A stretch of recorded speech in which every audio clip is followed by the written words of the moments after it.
الحمد لله نحمده ونستعينه ونستغفره ونؤمن به ونتوكل عليه ونعوذ بالله من شرور أنفسنا ومن سيئات أعمالنا من يهده الله فلا مضل له ومن يضلل فلا هادي له ونشهد أن لا إله إلا الله وحده لا شريك له ونشهد أن سيدنا ونبينا وحبيبنا وشفيعنا ومولانا محمد وبارك وسلم أما بعد فأعوذ بالله من الشيطان الرجيم بسم الله الرحمن الرحيم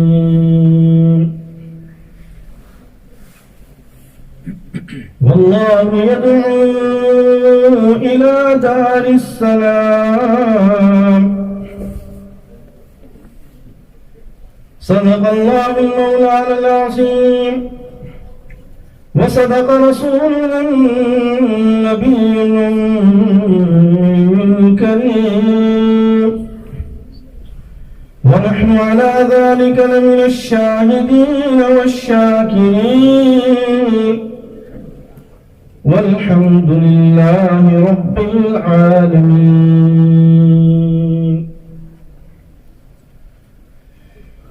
میرے محترم دوستوں، بزرگوں، عزیزوں، ہمارا یہ بیٹھنا یہ اللہ رب العزت کی نگاہ میں بہت عزت والا ہے. جس نسبت سے ہم لوگ بیٹھے ہیں، حدیث میں اللہ کے رسول صلی اللہ علیہ وسلم سے پوچھا گیا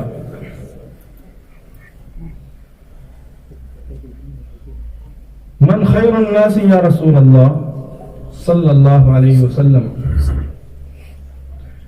سرکار مدینہ صلی اللہ علیہ وسلم نے 4 باتوں کا تذکرہ فرمایا.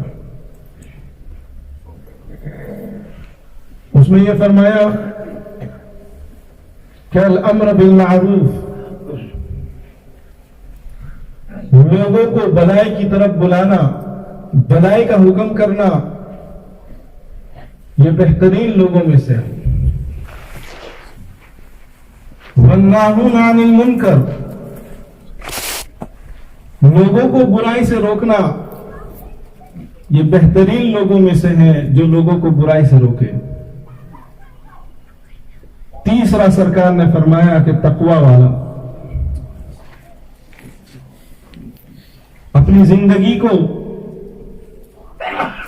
گناہوں سے بچا کر حق تعالی شانہ کی رضامندی کو حاصل کرنا، یہ بھی بہت بڑا کام ہے اور اللہ کے نزدیک بہت زیادہ پسندیدہ ہے. اور چوتھا ایک روایت میں صلہ رحمی فرمایا. دعوت کا جو عمل ہے، یہ عمل بہت اونچا عمل ہے، اور ظاہر میں یہ دعوت والا عمل چھوٹا لگتا ہے، لیکن حقیقت میں اس عمل کے ذریعے دنیا میں انقلاب پیدا ہوتا ہے.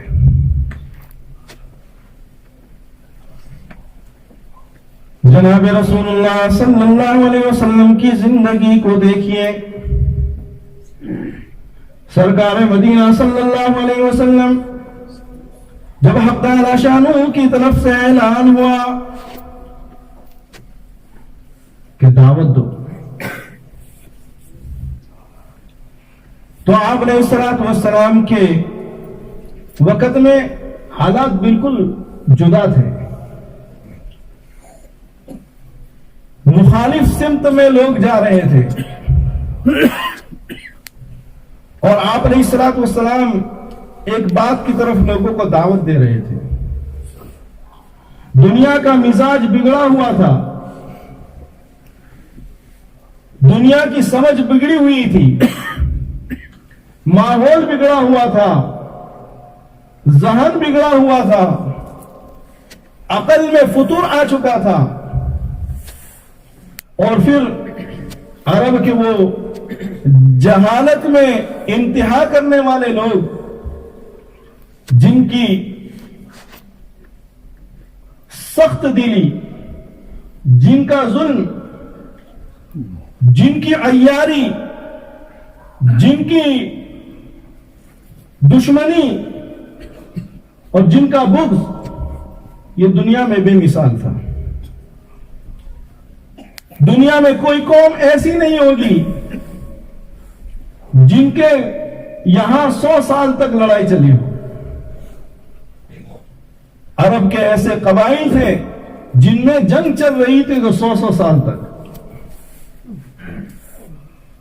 ایسے ماحول میں اللہ کے رسول صلی اللہ علیہ وسلم نے دین کی دعوت کا کام شروع کیا.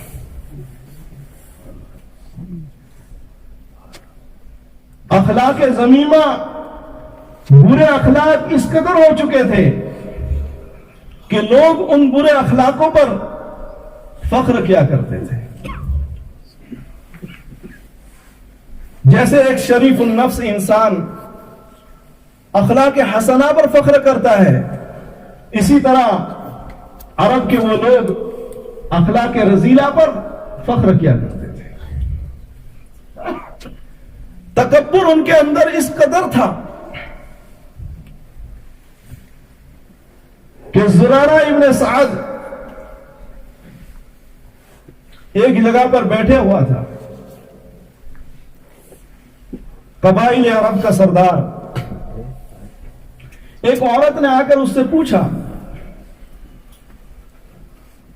کہ اللہ کے بندے، فلانے کا مکان کس طرف ہے؟ تکبر سے وہ بڑا ہوا انسان، اور عرب کے قبائل تکبر میں بہت آگے بڑھے ہوئے تھے، جواب دیتا ہے کہ میں عرب کا سردار ہوں، میں اتنا بڑا سردار ہو کر اللہ کا بندہ کیسے ہو سکتا ہوں؟ ایسا متکبرانہ جواب، ایسا تکبر ان کے ذہنوں میں بھرا ہوا تھا. ان کے دماغ رچے پچے ہوئے تکبر سے تھے.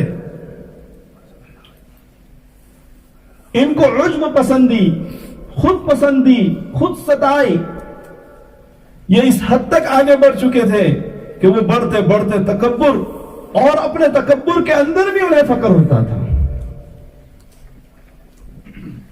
اسی طرح عرب کا ایک سردار بصرہ میں کسی جگہ گیا اور اس نے ایک خطبہ پڑھا. فصاحت اور بلاغت ان کے یہاں تو چل ہی رہا تھا. اس فصاحت اور بلاغت کے اندر ایک چھوٹا سا خطبہ پڑھا، لوگوں نے اس کو بہت پسند کیا، اور جب پسند کر لیا تو لوگوں نے کہا کہ اللہ رب العزت ایسے فصیح اور بلیغ زبان والے ہماری قوم میں اور پیدا کرے. تو وہ متکبرانہ جواب اس کو سنو. وہ کہہ رہا ہے کہ تم نے حق تعالی شانوں کو تکلیف میں ڈال دیا مجھ جیسے اور لوگوں کو بلانے کے لیے. نعوذ باللہ. ایسا متکبرانہ ان کا مزاج بنا ہوا تھا. لیکن جب سرکار مدینہ صلی اللہ علیہ وسلم نے دعوت والا عمل شروع کیا تو دعوت والے اس عمل میں اللہ نے ایسا ان کے ذہنوں کو متوازنہ بنا دیا کہ سرکار دو عالم صلی اللہ علیہ وسلم کے بعد خلیفۃ المسلمین سیدنا صدیق اکبر رضی اللہ تعالیٰ عنہ امیر المؤمنین ہیں، خلیفۃ المسلمین ہیں۔ ایک دفعہ نیا جبہ زیبتن فرما کر آئے، بہت خوبصورت، مجلس میں آئے، خطبہ دیا، اس کے بعد اس کپڑے کی ایک آستین کو کاٹ دیا۔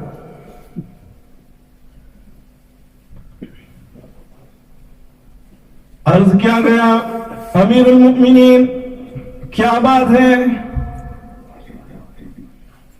آپ کے اوپر یہ جبہ بہت خوبصورت لگ رہا تھا، آپ نے جو زیبتن فرمایا تھا بہت بہترین لگ رہا تھا۔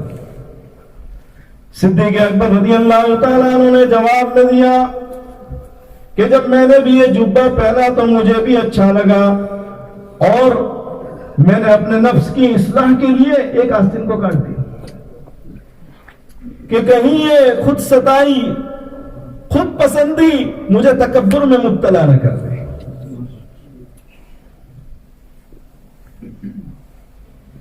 حالانکہ مسلم نے حضرت عبداللہ ابن مسعود رضی اللہ تعالیٰ عنہ سے روایت کیا کہ لا يدخل الجنت من کان مثقال ذرۃ من کبر۔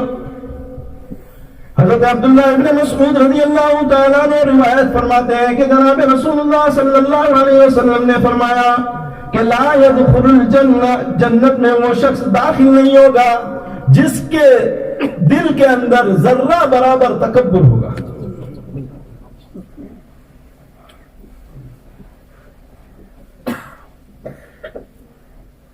تو ایک صحابی رسول کھڑے ہوئے اور عرض کیا کہ اللہ کے رسول صلی اللہ علیہ وسلم،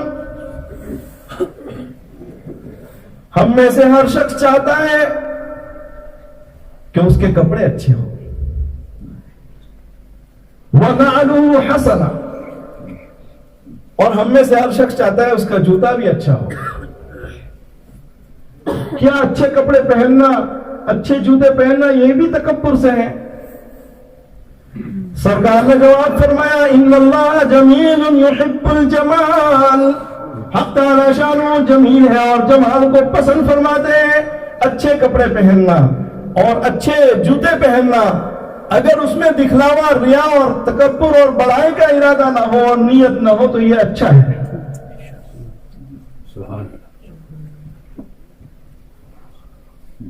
تو جو حضرات اللہ کے نبی کی دعوت سے پہلے جو کیسے تھے، اللہ کے نبی علیہ الصلوۃ والسلام کی دعوت کے ذریعے ان کے اندر سے تکبر نکل گیا۔ فرمایا شروع میں، ابتدا میں عجب پسندی ہوتی ہے، اپنے آپ کو اچھا سمجھنا، اپنی بات کو قول فیصل سمجھنا، خود ستائی، عجب پسندی، یہی آگے چل کر تکبر میں تبدیل ہو جاتی ہے۔ اور سرکار نے کیا فرمایا؟ فرمایا کہ جس کے دل کے اندر ذرہ برابر تکبر ہوگا لا يدخل الجنہ، وہ جنت میں داخل نہیں ہوگا۔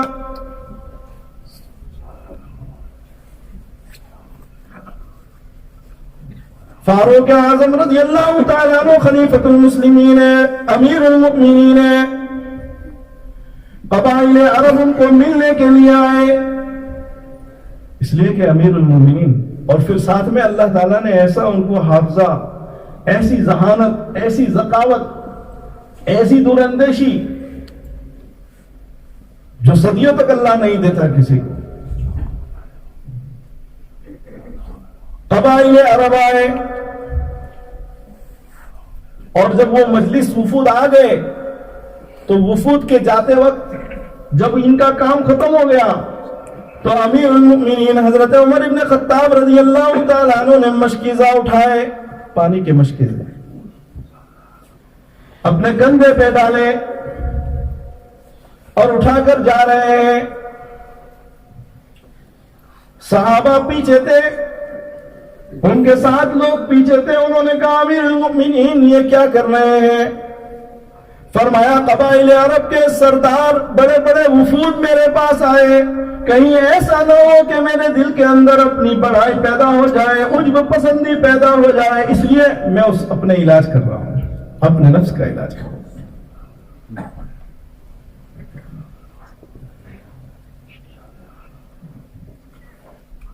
ظلم اور بربریت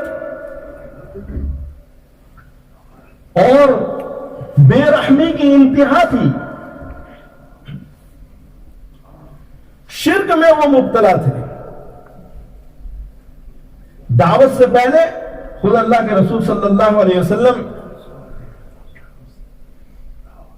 دعوت دینے سے پہلے فرمایا بیت اللہ کے اندر اسلام کے آنے سے پہلے 360 بت رکھے ہوئے تھے، اور ان کی عادت یہ تھی کہ ہر عجوبہ کو پوجنا شروع کر دیتے، اس کی عبادت شروع کر دیتے۔ یہی وجہ تھی کہ انہوں نے جو ہے ہر ایک کو معبود بنا رکھا تھا، اور 360 بیت اللہ کے اندر بھی جو ہے بت رکھے ہوئے تھے۔ ایسا شرک ان کے اندر، ان کی رگوں میں پیوست تھا۔ لیکن حق تعالی شانہ نے جب اللہ کے نبی علیہ الصلوۃ والسلام کو دعوت کا حکم دیا، دعوت کا حکم دیا، تو پھر اس حکم کے نتیجے میں، اس دعوت کے نتیجے میں کیا ہوا؟ فرمایا جن دلوں کے اندر شرک آراستہ اور پیراستہ اور رچا بچا ہوا تھا، وہ دل اور پھر وہ لوگ اپنی گردن تو کٹانے کے لیے تیار ہو جاتے ہیں۔ ان کے لیے گردن کا کٹانا آسان، سمندر میں ڈبکی مارنا، سمندر میں گر جانا اور سمندر میں چھلانگ لگانا ان کے لیے آسان، اور پہاڑوں پر سے جو ہے کشتیوں کو لے جانا ان کے لیے آسان، اور فرمایا کہ اپنی جان کا نذرانہ پیش کر دینا ان کے لیے آسان، لیکن توحید کے خلاف ایک بات ان کو گوارا نہیں۔ ایسے توحید اور ایمان کے پیکر بن گئے۔ فاروق اعظم رضی اللہ تعالیٰ عنہ اپنی زمانہ خلافت میں حج کے لیے تشریف لے گئے، تو حجر اسود کے سامنے جا کر بتاتے ہیں لوگوں کا مجمع ہے، عام مجمع ہے، حضرت فاروق اعظم رضی اللہ تعالیٰ عنہ کے ارد گرد لوگ جمع ہیں۔ فاروق اعظم رضی اللہ تعالیٰ عنہ حجر اسود کے سامنے کھڑے ہیں اور اس کو مخاطب ہو کر کہہ رہے ہیں کہ حجر اسود تو ایک پتھر ہے، نہ تو نفع پہنچا سکتا ہے، نہ نقصان پہنچا سکتا ہے، نہ میں نے یہ سمجھا کہ تیرے ہاتھ میں کچھ ہے،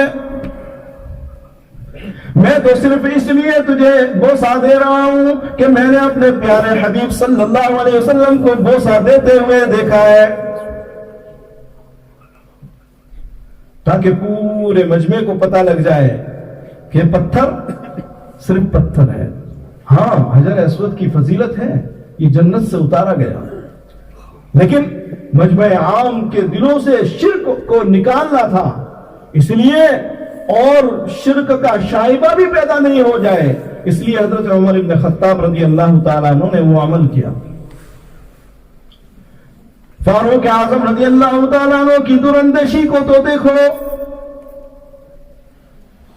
توحید ان کے دلوں کے اندر اور ان کی دل کی گہرائیوں میں کہاں تک پہنچا ہوا تھا کہ دور اندیشی اب اس بات کی طرف جا رہی ہے کہ بیعت رضوان ہوئی۔ حق تعالی شانہ نے قرآن مجید میں اس کا تذکرہ فرمایا، لقد رضي الله عن المؤمنين إذ يبايعونك تحت الشجرة۔ حق تعالی شانہ نے اعلان فرما دیا کہ اللہ رب العزت راضی ہو گئے ان تمام لوگوں سے جنہوں نے رسول اللہ صلی اللہ علیہ وسلم کے ہاتھ پر درخت کے نیچے بیٹھے۔ فاروق اعظم رضی اللہ تعالی عنہ نے اس شجر رضوان، بیعت رضوان جہاں ہوئی تھی، اس درخت کو بھی جو ہے کٹوا دیا، تاکہ آئندہ شرک تو کیا، شرک سے دور دور کا اندیشہ بھی ختم ہو جائے۔ یہ کس کے نتیجے میں ہوا؟ دعوت کے نتیجے میں. دعوت یہ عمل اللہ کو بہت پسند ہے.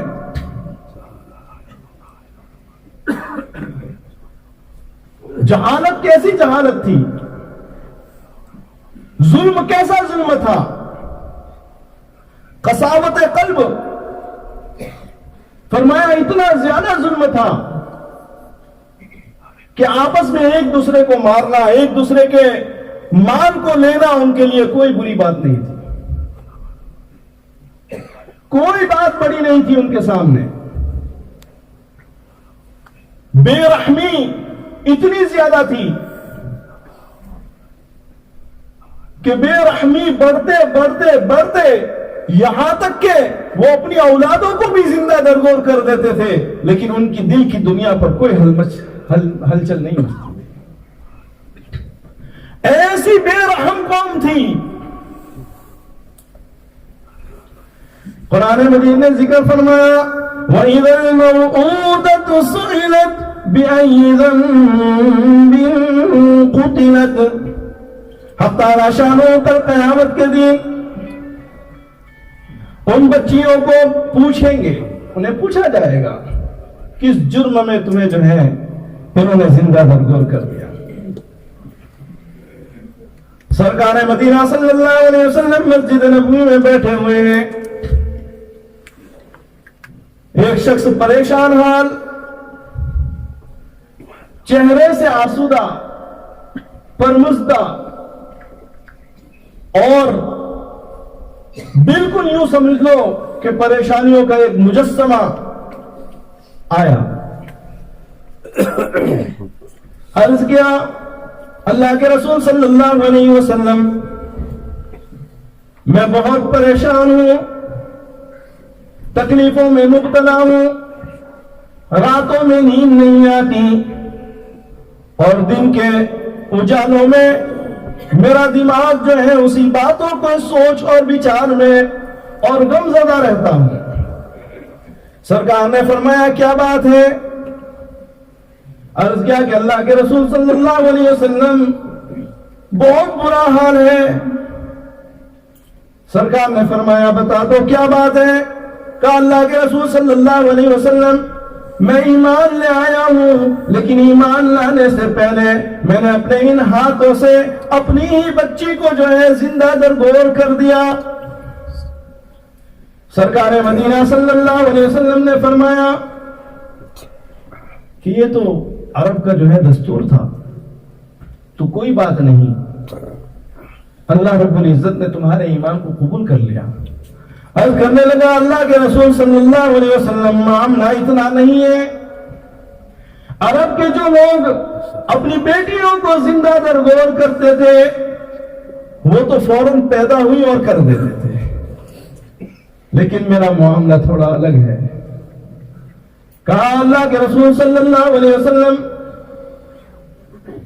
میں نے تو اس حال میں اپنی بچی کو جو ہے زندہ درگور کر دیا جب وہ مجھ سے زندگی کی بھیک مانگ رہی تھی، مجھے بار بار کہہ رہی تھی یا ابتا، اے میرے والد مجھ پر رحم کھا لے اور میری زندگی کو بخش دے. سرکار نے فرمایا کیا ہوا تھا؟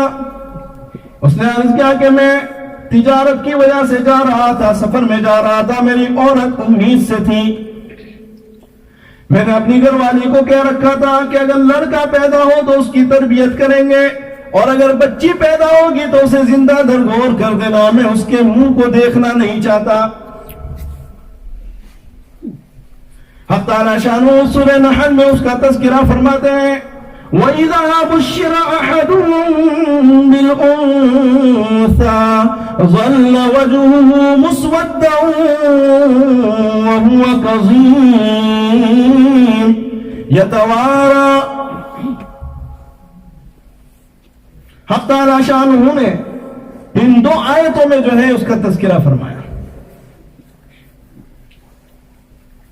عرض کیا کہ اللہ کے رسول صلی اللہ علیہ وسلم میں تجارت پہ چلا گیا، میرے پیچھے بیٹی ہو گئی اور میں جب واپس آیا تو مجھے بیوی نے بتایا کہ بھئی آپ کے یہاں بیٹی ہوئی اور ہم نے اسے زندہ درگور کر دیا. اللہ کے رسول صلی اللہ علیہ وسلم پھر ہوا یہ کہ چند سال گزر گئے اور ایک بچی میرے گھر میں آ جاتی تھی. جب وہ بچی میرے گھر میں آتی تھی، جب وہ مجھ سے باتیں کرتی تھی تو میرے دل کی دنیا جو ہے اس میں ہلچل مچ جاتی تھی اور میرے دل کے اندر اس کی محبت گھر کر جاتی تھی. جب وہ بولتی تھی تو ایسا لگتا تھا جیسے میری روح بول رہی ہے. جب وہ بات چیت کرتی تھی تو ایسا لگتا تھا جیسے سنہرے موتیوں کو نچھاور کر رہی ہے. جب میں اس کے چہرے کو دیکھتا تھا تو اس کے چہرے کی کشش مجھے اپنی طرف کھینچ رہی تھی. اللہ کے رسول صلی اللہ علیہ وسلم اسی اسنا میں نے ایک دن اپنی بیوی سے کہا کہ اس بچی کے والدین کتنے خوش نصیب ہے، یہ بچی کتنی پیاری ہے، کتنا اچھا بولتی ہے. اس کا بولنا، جب یہ بولتی ہے تو میری ساری تھکان دور ہو جاتی ہے. جب یہ میں اسے دیکھ لیتا ہوں تو میں اپنے غموم کو بھول جاتا ہوں. تو میری بیوی نے مناسب سمجھا کہ وہ بات مجھے ذکر کر دے. اس نے کہا کہ اگر یہ بچی تمہیں اچھی لگتی ہے تو یہ تمہاری بیٹی ہے. سرکار نے فرمایا پھر کیا ہوا؟ اس نے عرض کیا کہ اللہ کے رسول صلی اللہ علیہ وسلم، بس اسی وقت میرے اندر کی بربریت اور ظلم اور بے رحمی تاب پر آئی اور میں نے دل میں تھام لیا کہ آج کے سورج کے غروب ہونے سے پہلے میں اس بچی کی زندگی کے سورج کو غروب کر دوں گا.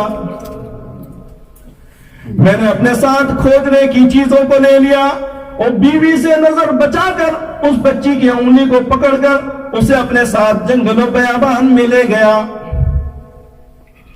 سرکار مدینہ صلی اللہ علیہ وسلم پوچھ رہے پھر کیا ہوا؟ کہا اللہ کے رسول صلی اللہ علیہ وسلم سخت گرمی تھی اور گرمی کی وجہ سے میں نے اسے درخت کے نیچے بچھایا اور میں خود اس گرمی کے اندر گڑھا کھودتا رہا یہاں تک کہ پسینہ میں شرابور ہو گیا. جب اس بچی نے دیکھا کہ میرا باپ شرابور ہو چکا ہے، وہ آئی اور اس نے اپنے دوپٹے سے میرے پسینے کو پوچھا.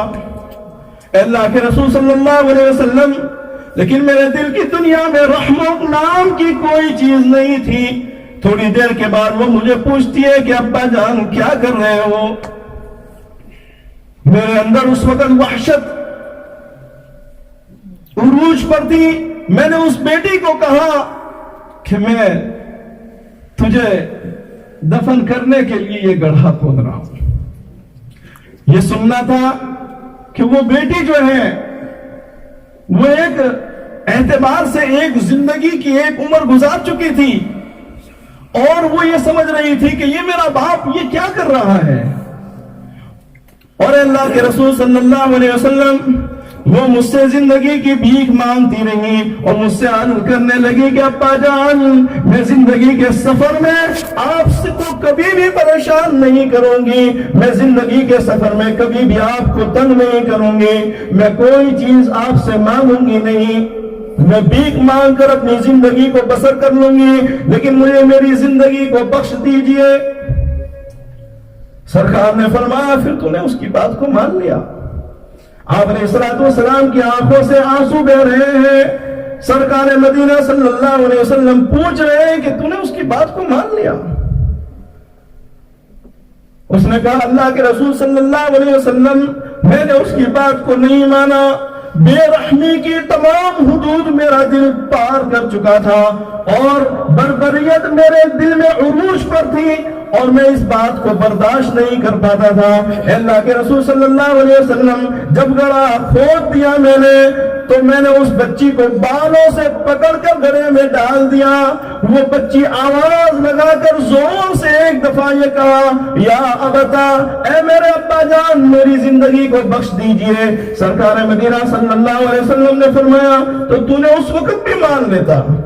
کہا اللہ کے رسول صلی اللہ علیہ وسلم اس وقت میرے اوپر ایسی بربریت تھی، ایسا میرا دل بے رحم ہو چکا تھا کہ میں اس کے آواز کو بند کر دیا ہمیشہ کے لیے. سرکار مدینہ صلی اللہ علیہ وسلم کی آنکھوں سے آنسو جاری ہے. سرکار نے فرمایا کہ اللہ نے ایمان کی وجہ سے اسلام تیرا قبول کر لیا، اور تیرے ایمان لانے سے پہلے کا جو گناہ ہے وہ اللہ نے معاف کر دیا، لیکن تو میرے سامنے نہ آ، اس لیے کہ اس بچی کا خون جو ہے میں تیری آنکھوں میں دیکھ رہا ہوں، میرے سامنے نہ آنا.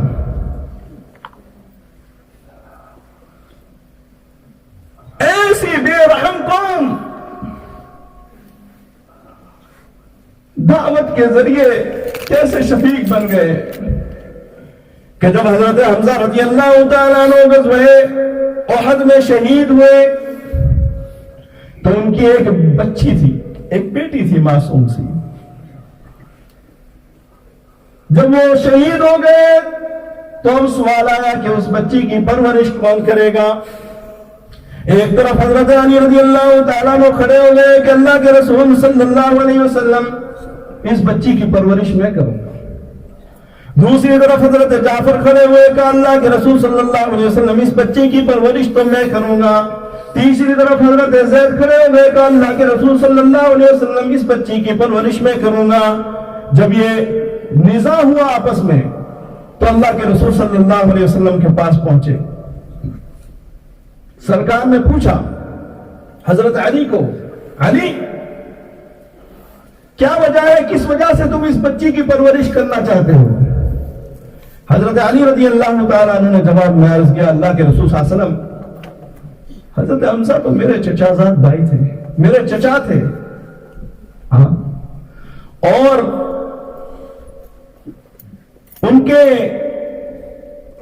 کی جو بچی ہے وہ میرے رشتے میں ہوئی ہے، اس لیے جو ہے میں یہ چاہتا ہوں کہ میں اس کی پرورش کروں. حضرت جعفر نے عرض کیا کہ اللہ کے رسول صلی اللہ علیہ وسلم، یہ میری بھی چچا زاد بہن ہے، لیکن اس کی خالہ بھی میرے نکاح میں ہے، میں اس کا زیادہ حقدار رکھتا ہوں.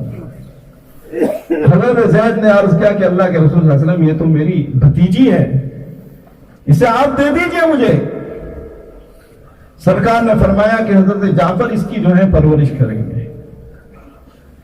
ایک وہ سلسلہ تھا جہاں بے رحمی کی انتہا تھی، لوگ جو ہے اپنی بچیوں کو زندہ درگور کر دیتے تھے، اور دعوت کے بعد اللہ تعالیٰ نے ان کے دلوں میں کیسا رحم پیدا فرما دیا کہ اب بچی کے لیے جھگڑا ہو رہا ہے کہ بھئی ہم اس کی تربیت کریں گے. یہ کس کے نتیجے میں ہوا میرے بھائیوں؟ یہ دعوت کے نتیجے میں.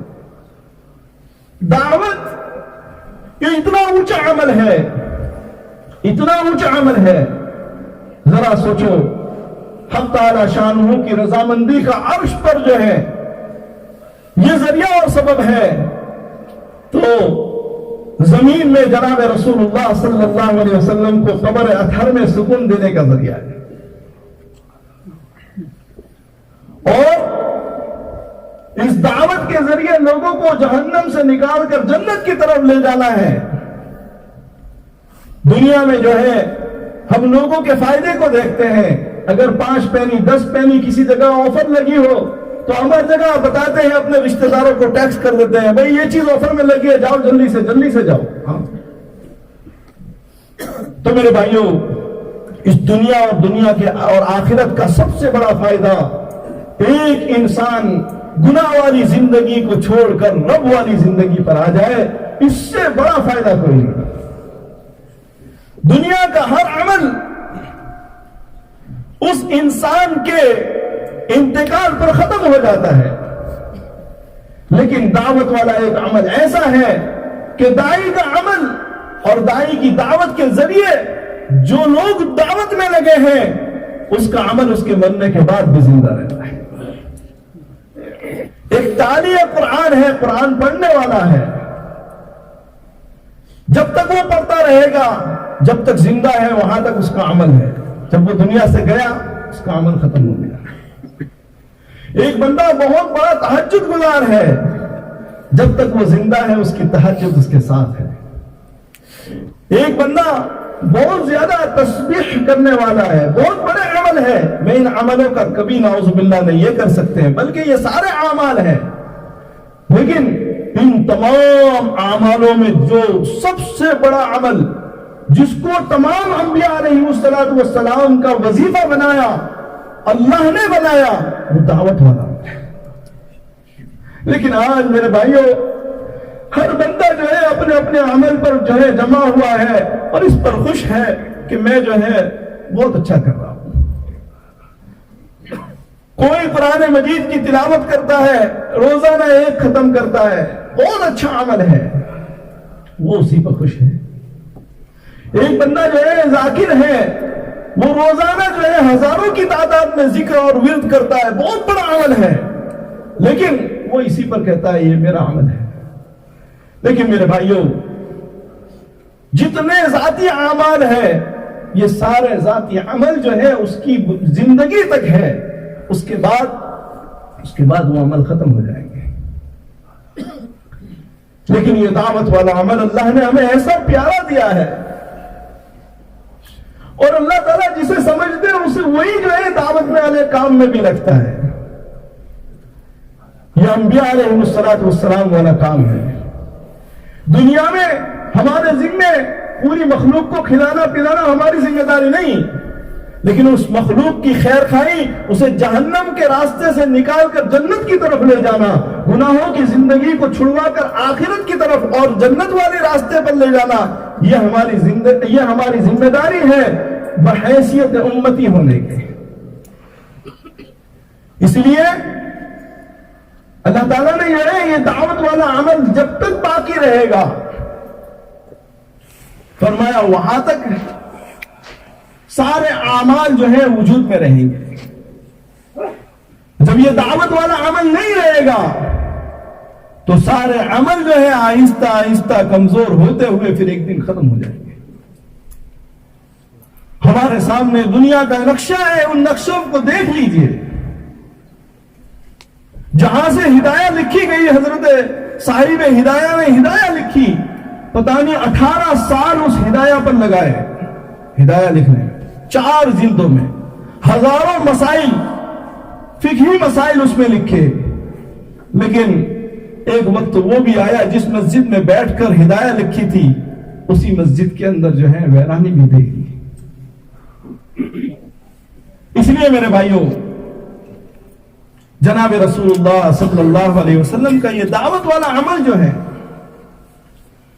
یہ اتنا اونچا عمل ہے، اتنا اونچا عمل ہے کہ ایک طرف دعوت سے پہلے، اسلام کے آنے سے پہلے ایک قوم ایسی تھی جو زنا کرنے پر فخر کیا کرتی تھی، اور یہ اپنے فخریہ الفاظ کہا کرتی تھی کہ فلانی سردار کی بیٹی کے ساتھ میں نے زنا کیا، نعوذ باللہ۔ اور عجیب و غریب جو ہے امرؤ القیس نے جو ہے عربی کے اندر بڑے بڑے قصیدے لکھے ہیں، گندے گندے، بے حیائی پر، بے حیائی کے متعلق، اور اس قصیدے کو جو ہے آدمی جو ہے ذکر بھی نہیں کر سکتا۔ ایسی قوم تھی جو بے حیائی کو اپنا فخر سمجھتی تھی، لیکن جب جناب رسول اللہ صلی اللہ علیہ وسلم نے دعوت والا عمل کیا اور دعوت دی تو ان کی بے حیائی شرم و حیا میں تبدیل ہو گئی۔ وہی قوم تھی، سیدنا فاروق اعظم رضی اللہ تعالیٰ عنہ بیت المقدس کی طرف گئے، بیت المقدس کو اللہ تعالیٰ نے ایسے ہی فتح کروا دیا، لیکن ان کے پادریوں نے اور وہاں کے لوگوں نے ایک مشورہ کیا کہ دیکھو ہماری کتابوں میں یہی لکھا ہے، سب کچھ ہے، ایسا ہوگا سارا کچھ، لیکن ہم ان کو آزماتے ہیں۔ تو کیسے آزمائیں؟ کہا بھئی جس دن اسلامی لشکر آنے والا ہے اس دن جو ہے ہم جو ہے بازار لگائیں گے۔ پہلے ہماری طرح یہ جو ہے جیسے ہمارے شاپنگ سینٹر ہیں، یہ شاپیں ہیں، اس طرح نہیں ہوا کرتا، بس وہ بازار لگتا تھا اور لوگ اپنی اپنی چیزوں کو بیچنے کے لیے لے آتے تھے۔ کہا بازار لگائیں گے، اور پھر وہ ہر شاپ پر جو ہے ایک خوبصورت سے خوبصورت ترین عورت کو بٹھائیں گے, لڑکی کو بٹھائیں گے, اور بازار کوئی مرد نہیں ہوگا, خالی ہوگا, سوائے عورتوں کے خوبصورت لڑکیوں کے اور کوئی نہیں ہوگا.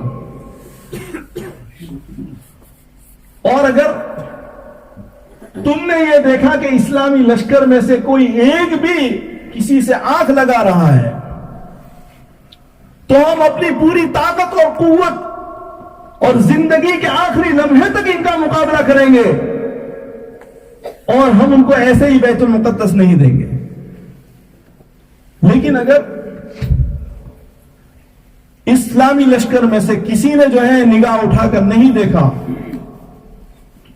تو ہم یہ سارا بیت المقدس اور ساری چیزیں جو ہیں ان کے جو ہے قدموں میں ڈال دیں گے کہ یہ ایسی مقدس ہستیاں ہیں کہ پہاڑ کے برابر بھی اگر طاقت ہو تو ہم ان کے ساتھ نہیں ٹکرا سکتے. فاروق اعظم رضی اللہ تعالیٰ عنہ کا لشکر اس بازار سے گزر رہا ہے, لیکن پہلے بے حیائی کو بھول جاؤ. جب حق تعالی شانہ نے اللہ کے نبی علیہ الصلوۃ والسلام پر یہ آیت کریمہ نازل فرمائی, قل للمؤمنین یغضوا من ابصارهم ويحفظوا فروجهم, تو صحابہ رضوان اللہ علیہم اجمعین اور سارے کے سارا اسلامی لشکر حق تعالی شانہ کی اس آیت کا استحضار اور اللہ کے حکم کے سامنے اپنی نگاہوں کو جھکائے ہوئے پورے بازار سے گزر گئے. یہ وہی تو لوگ تھے جو بے شرمی میں اور بے حیائی میں جو ہے پوری دنیا میں فخر کیا کرتے تھے, لیکن اس دعوت کے ذریعے اللہ تعالیٰ نے ان کو ایسا شرم و حیا والا بنا دیا کہ ایک موقع پر اللہ کے رسول صلی اللہ علیہ وسلم نے فرمایا, جب حضرت ابو بکر آئے, آپ علیہ السلام ایک جگہ پر اسی طرح بیٹھے رہے, جب حضرت عمر آئے اسی طرح بیٹھے رہے, جب حضرت عثمان غنی رضی اللہ تعالیٰ عنہ آئے تو اللہ کے رسول صلی اللہ علیہ وسلم نے اپنے دامن کو برابر کر لیا اور فرمایا کہ عثمان تو وہ ہے کہ جس میں فرشتے جو ہیں ان سے حیا کرتے ہیں, تو میں زمین پر اور فرش پر اس سے حیا کیوں نہ کروں. ایسے شرم و حیا کے پیکر دعوت کے نتیجے میں بنائے اللہ رب العزت نے. تو میرے بھائیوں, آج امت جو ہے پریشان ہے, کوئی کس اعتبار سے پریشان ہے, کوئی کس اعتبار سے پریشان ہے, لیکن ہم نے سوچا, ہم نے کبھی ان کو دعوت دی. حدیث میں ہے حضرت ابو امامہ رضی اللہ تعالیٰ عنہ مسجد میں تشریف لائے, نماز کا وقت نہیں تھا, غیر نماز کے وقت میں تھے. سرکار مدینہ صلی اللہ علیہ وسلم نے دیکھا کہ ابو امامہ آئے ہیں. کہا ابو امامہ؟ کہا جی اللہ کے رسول صلی اللہ علیہ وسلم. آپ کا چہرہ پھیکا ہے, کچھ پریشانی سی لگ رہی ہے. کہ اللہ کے رسول صلی اللہ علیہ وسلم قرض نے مجھے پریشان کر دیا. آپ علیہ الصلوۃ والسلام نے قرض کی ادائیگی کی دعا ذکر فرمائی. میں یہ بتانا چاہتا ہوں کہ داعی جو ہے اس کی نگاہ ہر ایک پر ہونی چاہیے. ہمارے اپنے اندر دعوت دینے کا جذبہ پیدا کرو. آج ہم نے دعوت کو کما حق ادا نہیں کیا, بلکہ دعوت ہم دیتے ہی نہیں ہیں. ہم آرڈر چلاتے ہیں, ہم بچوں کو بھی دعوت نہیں دیتے, ہم اپنے بچوں کو بھی دعوت نہیں دیتے.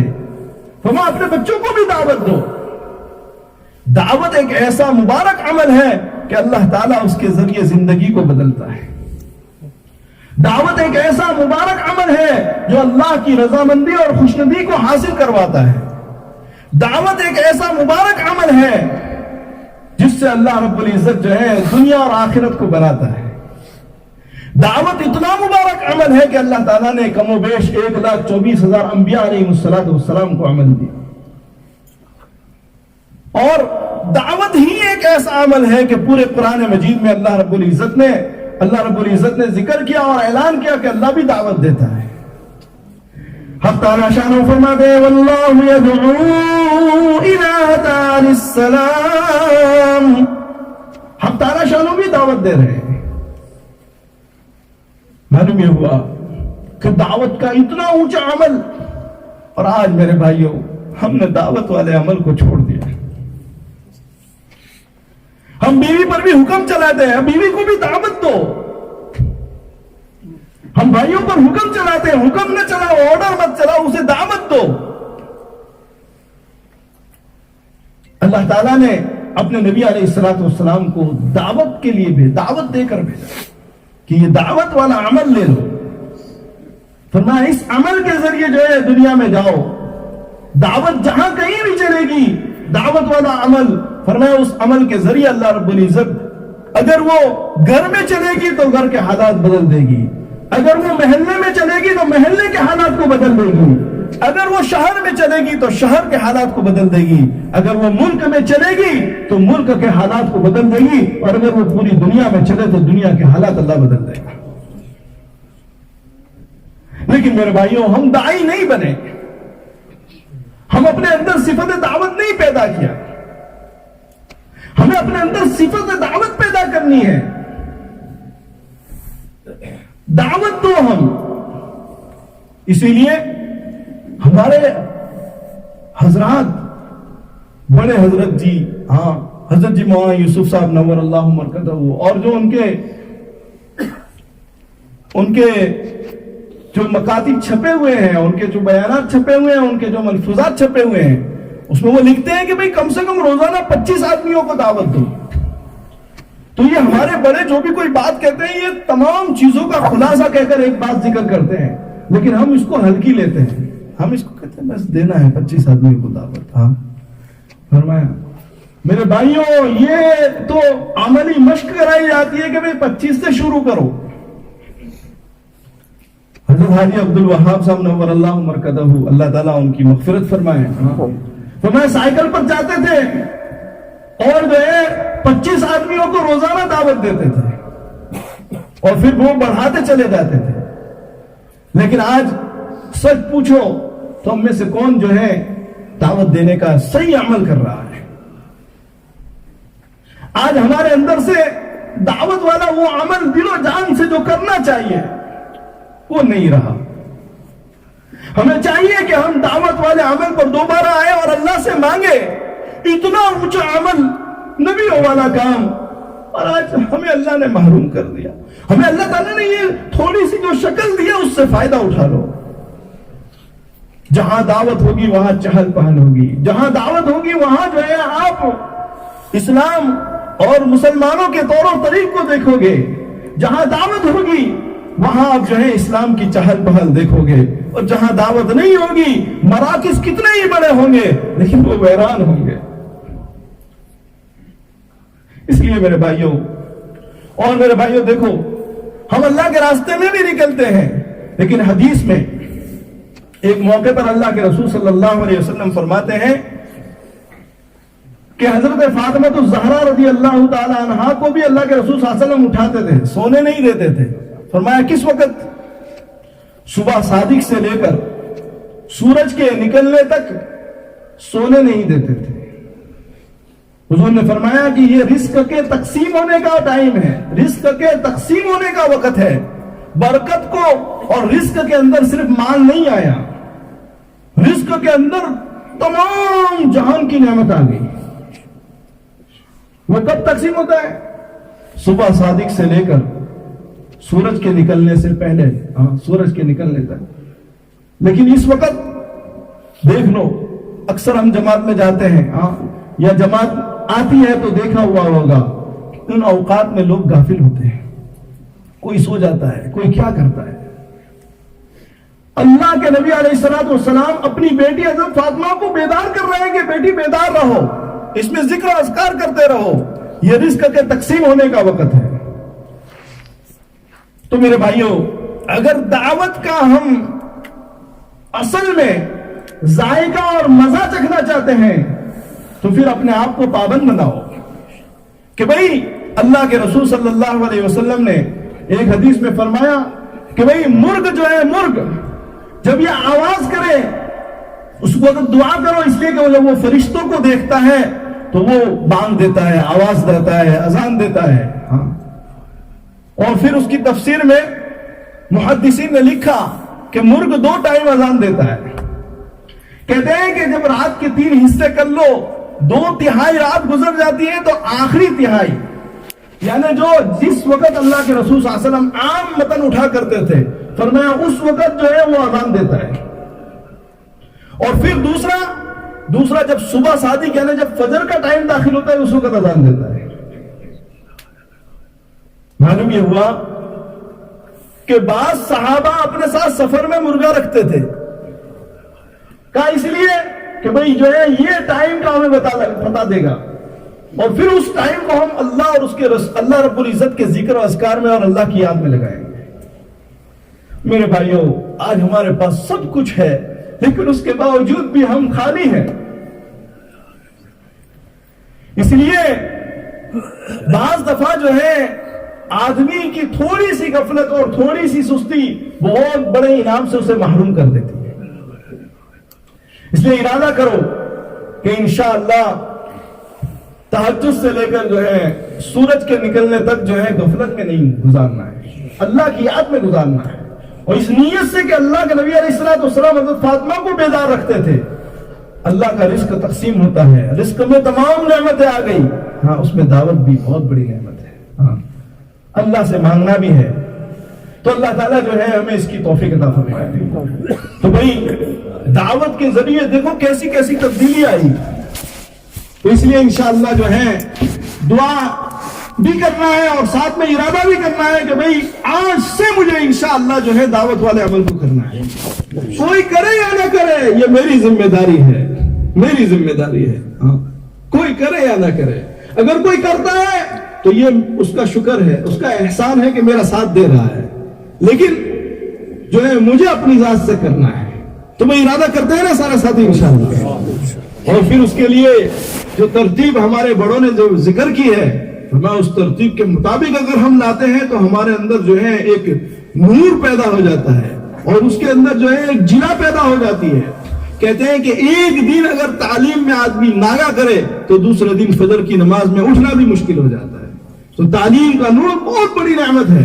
اسی طرح ہمارے بڑوں نے جو یہ بتایا ہے، فرمایا یہ ہمارے ایمان کی جلا کے لیے بہت ضروری ہے. اس کے بغیر آدمی جو ہے کمزور ہوتا چلا جاتا ہے. تو انشاءاللہ سارے ساتھی ارادہ کرے کہ بھئی اب سے کبھی بھی آئندہ جو ہے اگلے مہینے اس مہینے سے جو ہے 3 دن میرے ناغہ نہیں ہوں گے. ہاں میں انشاءاللہ پوری کوشش کروں گا، اور جو ہے اگر میرا سال کا چلہ بھی انشاءاللہ ناغہ نہیں ہوگا میں اس میں بھی جاؤں گا، اس لیے کہ یہ میرے اپنے لیے ہے. ہاں میرے اپنے لیے ہے. دعوت کے ذریعے اللہ کا قرب حاصل ہوتا ہے. اندازہ لگاؤ، دعوت کے ذریعے اللہ کا قرب حاصل ہوتا ہے. اور کیا پتا آپ کی ایک دعوت کے ذریعے، ہاں عجیب و غریب فرمایا حضرت ابو ہریرہ رضی اللہ تعالیٰ عنہ، یہ حضرت دوسی رضی اللہ تعالیٰ عنہ کی دعوت پر ایمان لائے.